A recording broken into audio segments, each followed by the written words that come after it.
빌런입니다. 이번에 리뷰할 브랜드는 크리스토퍼 와드의 12제자 12입니다.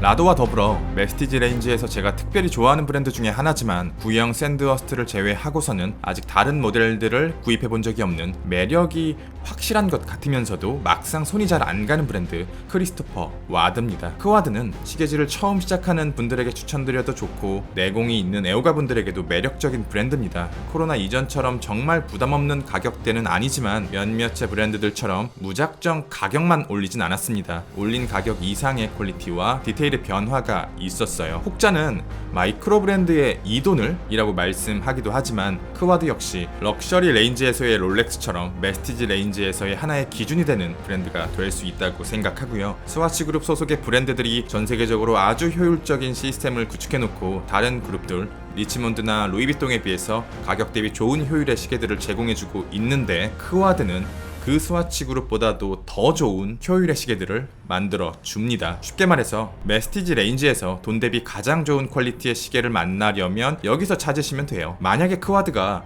시계 브랜드의 규모나 접근성 혹은 대중성 기준이 아니라 퀄리티적인 측면에서 마이크로 브랜드의 타이틀을 받는다면 세상에 존재하는 모든 메스티지 브랜드가 마이크로 브랜드일 겁니다. 젠타 베이스의 오마주들은 무한한 바리에이션으로 넘쳐나지만 12는 클래식 젠타 디자인과는 조금 거리가 있습니다. 인터그레이티드 케이스의 형태만을 빌려왔고 대부분 새롭게 재해석했는데요. 저는 크와드가 처음부터 모든 것을 창조해냈다고 생각하진 않습니다. 제가 예전에 리뷰했었던 차팩의 남극과 여러 분야에서 닮은 모습을 보여주는데 오데마 피게의 로얄 오크를 오마주한 차팩의 남극을 오마주한 이것은 크팩 12입니다.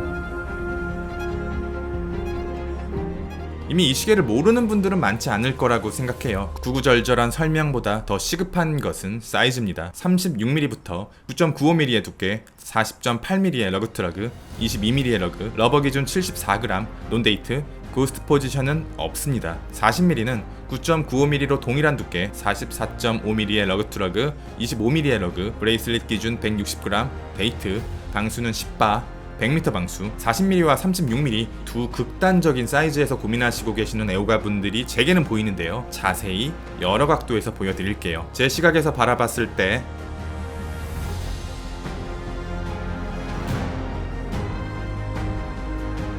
타인의 시각에서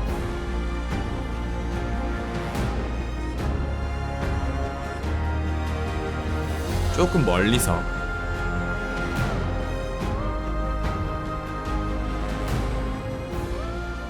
이 시계는 사이즈를 잡는 게 정말 어렵습니다. 우리가 알고 있는 일반적인 젠타 디자인의 시계와는 다른 점이 하나 있거든요. 이상하다. 젠타 계열의 시계는 사이즈를 조금 작게 선택하면 되는 거 아니었어? 브레이슬릿과 케이스가 연결된 인터그레이티드 디자인의 시계는 케이스가 플랫한 형태를 띠고 고정된 엔드링크로 인해서 일반적인 원형 시계에 비해서 2에서 3mm 정도는 더 작은 사이즈를 선택하면 되잖아? 클래식 젠타 39mm밖에 되지 않는 로얄오크 전보의 실제 러그트러그는 49mm나 됩니다. 37mm밖에 되지 않는 니바다 그랜첸의 F77의 실제 러그트러그는 51mm고요. 42mm 사이즈의 오메가 C마스터의 러그트러그가 49mm입니다. 하지만 12는 플랫한 케이스인 것은 맞지만 안 그래도 얇은 베젤이 여러 겹의 교차마감으로 사이즈감이 줄었고 클래식 젠타에 비해서 러그의 폭이 좁을 뿐더러 엔드링크 부분이 별도로 존재하지 않고 다이얼이 끝나는 부분에서 바로 케이스의 커팅이 이루어집니다. 덕분에 젠타 계열의 시계라고 생각하기는 어려운 좋은 착용감을 가지고 있습니다. 간단한 이미지는 이렇지만요. 다이얼이 사이즈의 기준이라고 생각하시면 됩니다. 그런데 여기서 중요한 분기점이 생깁니다. 선택하셔야 하는데요. 브레이슬릿의 첫 번째 고정된 엔드링크가 케이스와 연결되면서 사이즈감을 더해주는 데 반해 러버는 그렇지 않아요. 뚝 끊어집니다. 그래서 내가 어떤 조합을 메인으로 찰 것인지에 따라서 선택이 갈릴 듯 합니다. 36mm와 러버의 조합은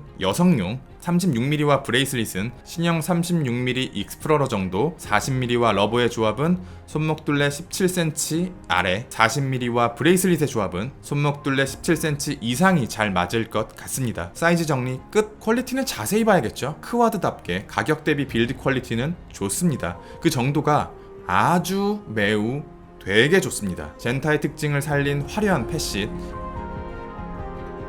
기본 이상의 브러싱 헤어라인,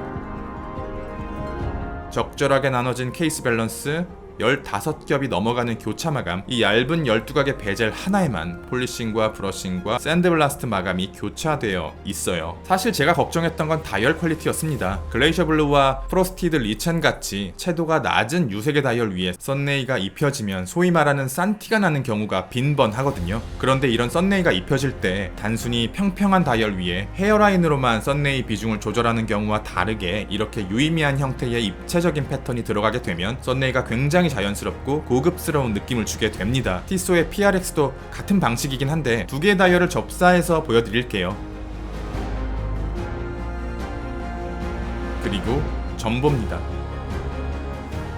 차이가 나죠? 핸즈나 인덱스의 펫싯 역시 다채롭고 그 위에 마감 퀄리티도 좋은데다 단단하고 묵직한 디자인이 아니라 섹시한 삼각형 베이스 디자인이라 남성적인 클래식 젠타의 방향성에 반기를 들고 있습니다. 케이스와 다이얼만을 평가했을 때는 메스티지 브랜드의 범주는 충분히 넘어섰다고 말씀드리고 싶습니다. 하지만 문제는 브레이슬릿입니다. 일반적인 시계 브랜드들이 시계 헤드와 브레이슬릿 간의 빌드 퀄리티의 격차가 극심한 경우가 대부분이죠. 12 역시 이것을 피해가지는 못했습니다. 차이가 조금 있어요. 두께감이나 색감이나 유격이나 버클의 결착력, 이런 부분의 빌드 퀄리티는 굉장히 좋은 편입니다만 케이스에 발려진 고급스러운 브러싱 마감과는 다른 거친 브러싱 마감, 케이스에 깨끗하게 절삭된 펫싯과는 다르게 조금 뭉개져 있는 브레이슬릿의 펫싯, 이것은 특히 브레이슬릿의 측면이나 뒷면을 보면 확연히 두드러져요. 그리고 좁은 러그로부터 그대로 테이퍼드 되면서 버클까지 이어지는데 케이스와 첫 번째 엔드링크 사이에 이어지는 라인이 끊어진 듯 보이게 설계한 점은 매우 아쉽게 느껴집니다. 러버 스트랩은 고정된 디자인이긴 하나 단단한 소재가 아니라 무광택의 보들보들한 소재를 사용했기 때문에 착용감은 되게 좋은 편이고 심심할 수도 있는 디자인에 이렇게 소소한 디테일을 넣어두었고 퀵 릴리즈 시스템에 손목과 맞닿는 부분에는 이렇게 땀 차는 것까지 고려한 디자인 요소가 포함되어 있습니다. QC 측면에서 아쉬운 부분이 보이긴 하는데 이것은 새 제품이 아니기 때문에 이 부분에 대해서는 냉정하게 평가하기는 조금 어렵습니다. 무브먼트는 셀리타 SW200-1로 엘라보레 등급이며 플러스 마이너스 20초의 1호차, 38시간의 짧은 파워 리저브 및 충격 방지 시스템이 내장되어 있습니다. 와인딩감은 40mm가 훨씬 더 좋은 편인데 그 원인이 무브먼트 때문인지 사용 기간에 따른 차이인지는 모르겠습니다. 시계 뒤편에는 12각의 베젤과 동일한 디자인의 케이스백이 시스루 백으로 무브먼트를 보여주고 있습니다만 이 브랜드의 낮은 대중성과 어려운 접근성을 뚫고 결코 저렴하지 않는 가격대를 지출하는 애호가들이 특별한 피니싱이 들어가지 않은 범용 무브먼트를 과연 보고 싶어 할까? 이런 부분은 시계 브랜드들이 애호가들에게 선택권을 줬으면 좋겠어요. 합리적인 가격과 좋은 빌드 퀄리티, 세련된 재해석을 통해서 경쟁력 있는 스틸 스포츠 워치가 나왔습니다. 크와드라는 브랜드가 물량으로 장난치는 브랜드가 아님에도 그것을 넘어서는 엄청난 수요와 그로 인한 대기열로 미루어 볼 때 잘 나온 모델이면 틀림없습니다. 그런데 제 마음을 확 잡아당기는 무언가가 느껴지지는 않네요. 저는 조금 더 기다려 보겠습니다. 리뷰는 여기까지. 빌런이었습니다. 감사합니다.